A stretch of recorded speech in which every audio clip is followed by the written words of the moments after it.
Ted? Good morning, Brian. How are you? Excellent, thanks. Today we're going to tackle the condo market and talk a little bit more what's taking place in the GTA. Are you up for that? Sure.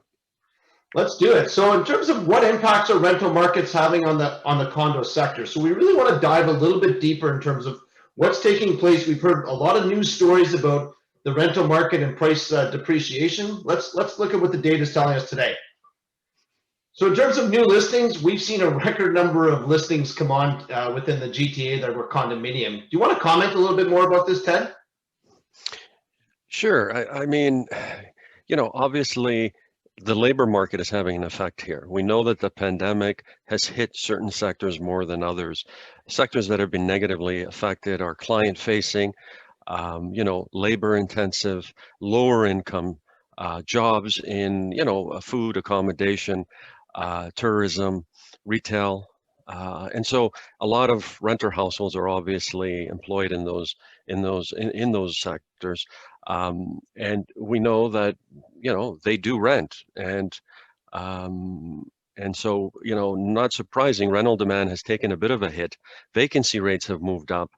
And, investors who are holding condos are crunching the numbers, and some of them are gradually exiting this marketplace. And so clearly this is exerting upward pressure on condo rental listings. And even I would say the condo ownership side is also being impacted as well. So we're seeing listings growing there as well. So Ted, is this Airbnb effect? This is a near doubling of actual rental listings in the GTA for condominiums. that's a great question. Certainly Airbnb units that were geared to tourists for short-term rental market. Some of those units have made their way into the long-term rental space. Clearly, those are flowing into the listings numbers as well.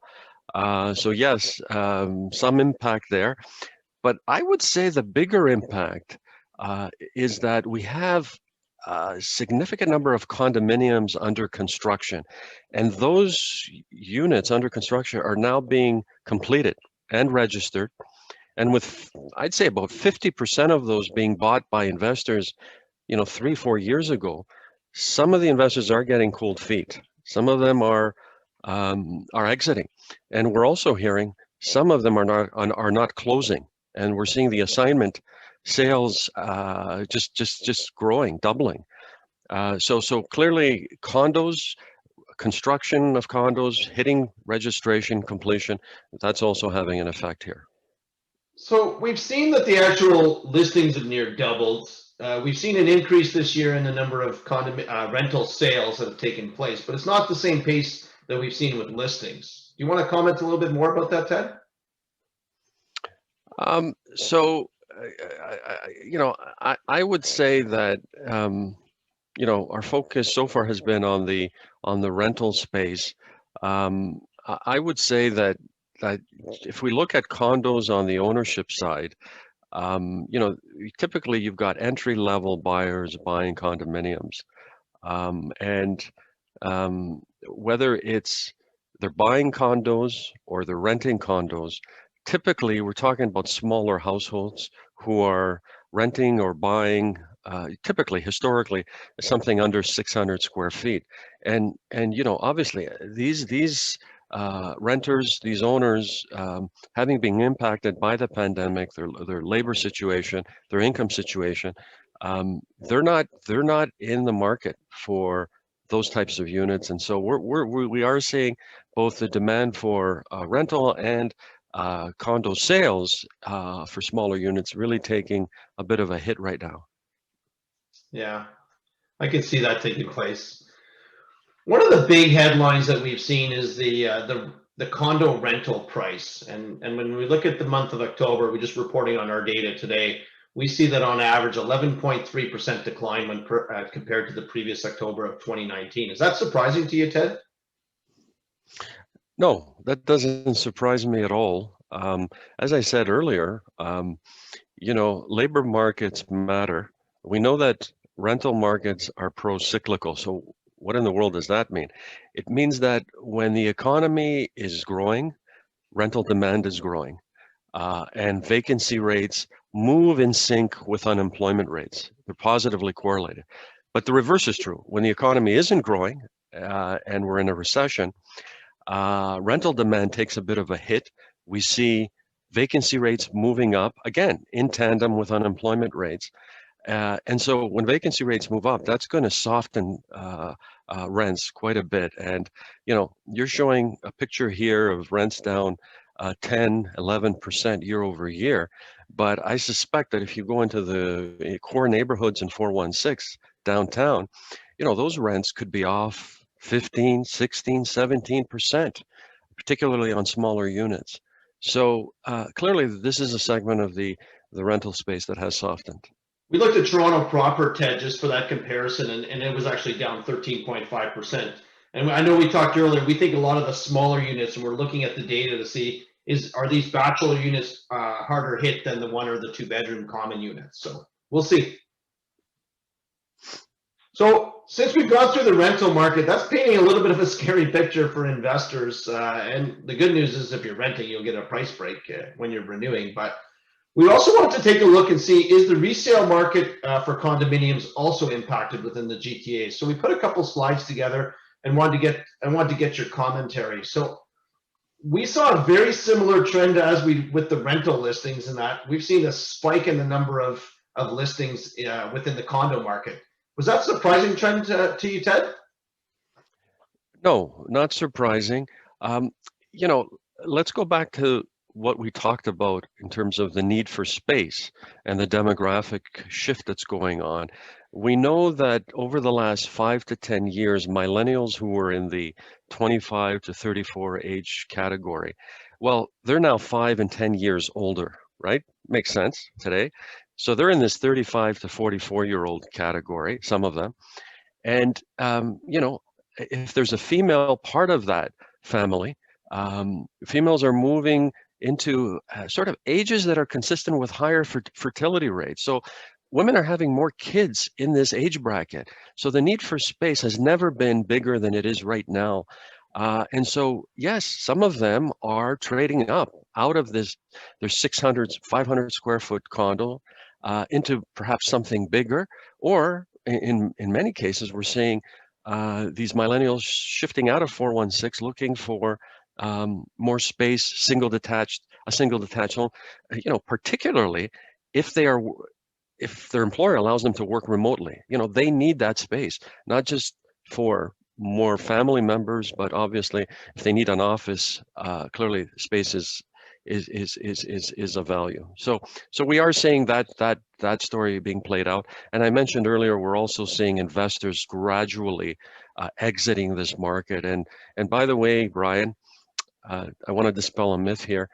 Investors didn't start exiting this market in the second quarter. This has been going on for at least a few years now. So, good insights, Ted. So since we've seen the listing side increasing, we wanted to see our sales actually increasing at record pace. And from the data that we're looking at on the screen, Ted, it looks like that's in fact not happening. It looks like we're going the opposite way with inventory now starting to really build up for condominiums that are listed for sale. You want to comment on that? So what we're showing here is really sales in 2020 against sales in 2019.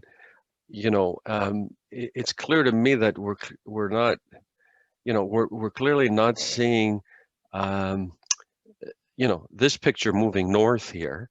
It's actually moving south, and with the denominator of the sales to new listings growing as well, you're getting a picture of a market now that's really facing a supply pressure, really. And as I say, it would be interesting to really break out condo sales by the size of a unit, because my sense is that we're probably seeing more strength for units, I would say 1,000 square feet and higher. I would say a lot of the weakness right now is really focused on units less than 600 square feet. So it'd be as they say, it would be interesting to see how demand supply ratio plays out by size over the next few months. I would agree. Looking at sales price, so we wanted to actually say is since we're seeing inventory building up and the sales not actually matching at the same level that the listings are coming on, we have a building inventory. I was expecting to see price to decline even more in the chart than we've seen. Yes, it's up about 2.5% from the previous October, but you want to comment more around average price and what you think is going to take place with this segment, Ted? So I think, you know, we're both in agreement that the condo market has officially entered what we call a buyer's market. And in a buyer's market, buyers are in control. They can negotiate price. You know, you're hearing stories of some condo owners dropping their price. In some cases, you're hearing stories of condo investors dropping their rents, offering free rent. So that's really a sense of what's to come. We're not seeing it in the price data yet, largely because prices are a lagging indicator. It takes time before a oversupplied market impacts prices, you know, in a big way. So we're not seeing it, but I suspect we will be seeing it soon. The other reason we may not be seeing it is, let's face it, smaller condos are not being transacted at the same level they were maybe 6 months ago or a year ago. So, you know, your sales mix doesn't include you know, the percentage of sales for units under 600 square feet, that number has dropped off. So you're seeing more transactions at the mid to higher end of the condo market, which does have a skewing effect. It keeps prices elevated, Brian.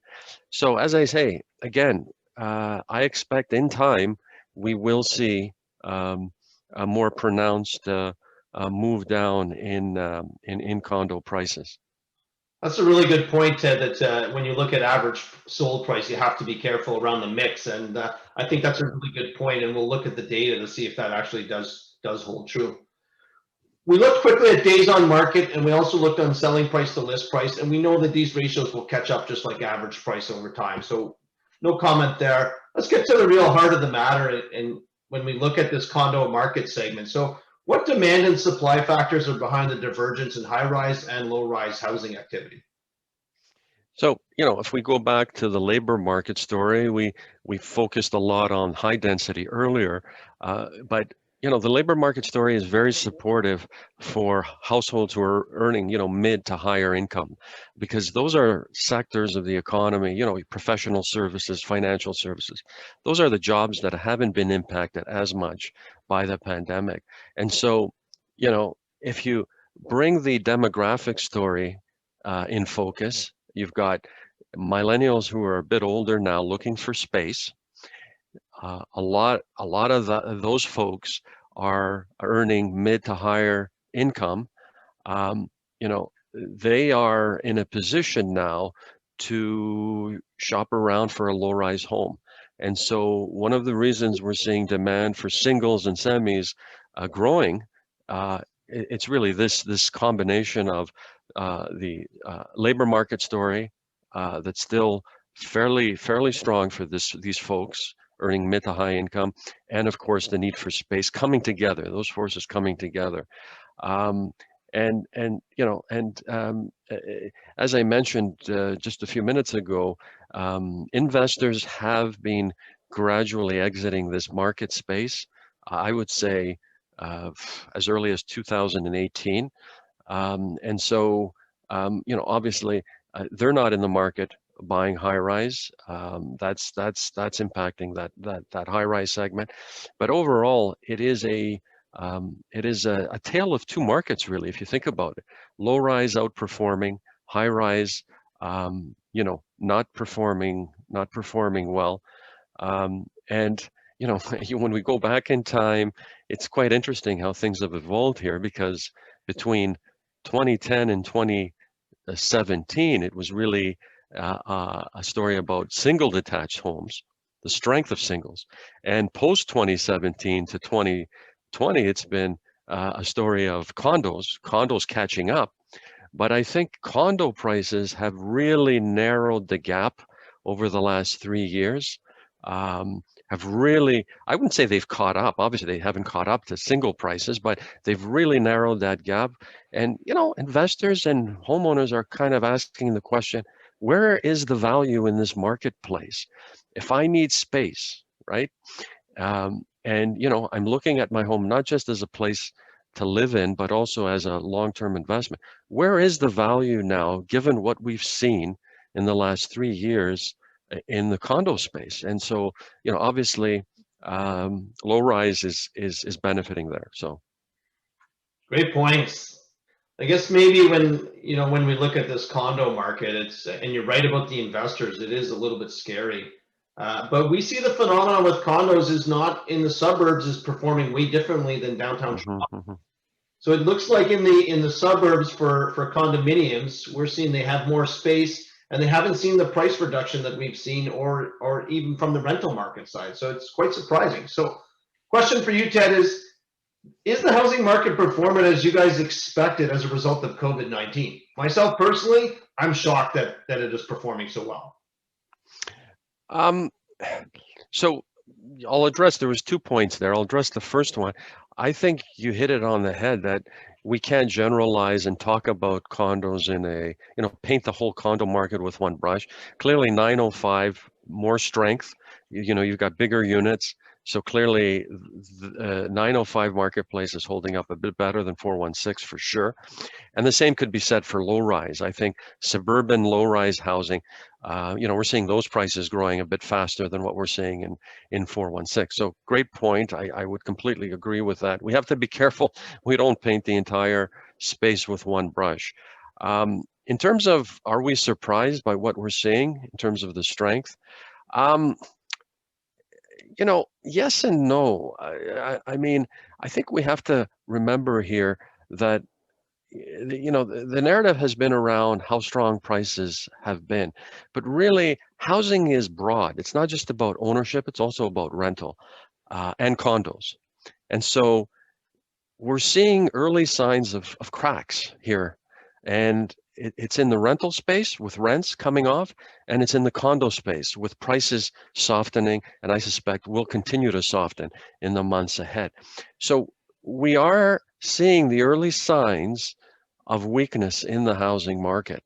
The question becomes, does it spill into the low-rise segment? I think that we will see some spillover. I think that,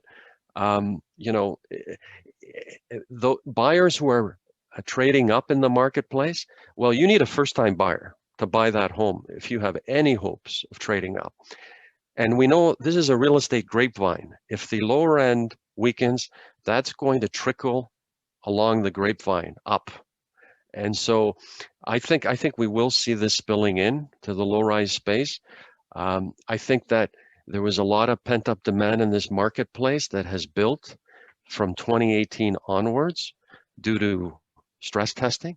Some people who were pushed to the sidelines, who did come back into the marketplace in the third quarter. I think pandemic created some pent-up demand, but I think that, my estimates are that by September, we have absorbed a good chunk, if not all of that pent-up demand. So I think housing responds with a lag to the economy, and we're still in the seventh inning of a 9-inning baseball game. We haven't seen the ending of this story yet. And so, as I say, I think we will see some spillover. Keep your eye on that sales to new listings ratio for low rise. As I say, that's going to be key. Ted, thanks so much for your insights. It's always a pleasure having you, and always very insightful. So thanks very much. Thank you.